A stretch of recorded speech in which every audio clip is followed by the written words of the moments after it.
we kind of create this mentality of no leads left behind. And that's both on the front end and on the back end. So obviously on the back end, you need to have follow-up for all the people that don't buy. But the concept of no leads left behind really needs to kind of be brought to the forefront of how we even market to people in the first place, right? We've all heard of the client journey or the customer journey. There's 100 different variations of that. And really what it comes down to is there are different types of leads. Not all leads are created equal. So we need to have marketing and entry points that talk to each lead based on where they're at in their journey as it relates to the problem that we're trying to solve.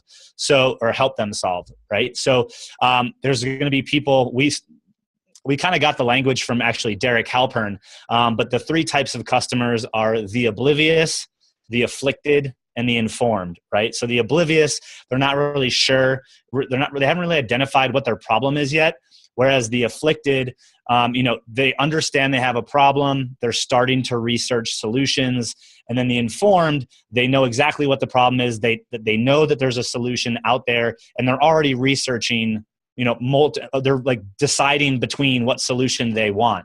So as you go through these stages, the level of engagement that you need to have kind of changes. The conversation changes. The conversation gets more specific. And what we're talking about modular funnels is there's essentially a funnel for each conversation, each type of lead. And obviously the conversation is meant to advance one lead from one level of awareness to the next, all the way to becoming a customer. But the reason that I say modular is that they all really need to work independently of themselves.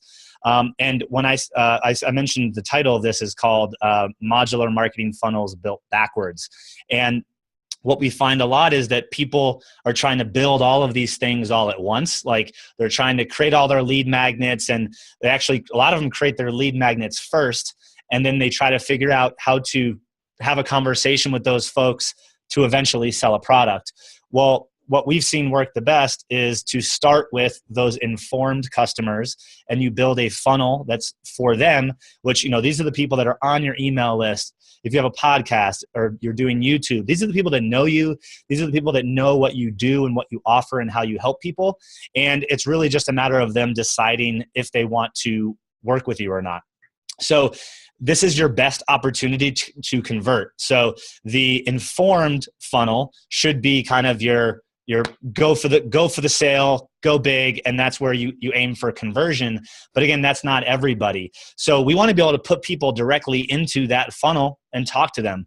But when we kind of go into colder traffic, right, and we see this time and time again, we have a really converting webinar, and people start driving traffic right into that webinar, and it doesn't work right away because the people that they're communicating to and that they're driving into this webinar have never heard of them. And now we're asking them to spend 60 to 90 minutes with us. So they don't really trust us yet. So there needs to be a separate funnel that starts to nurture those people to warm them up so that they're even ready and willing to join us on a webinar. So each type of customer has its own funnel, and they all need to work independently of themselves. So that's why I say modular.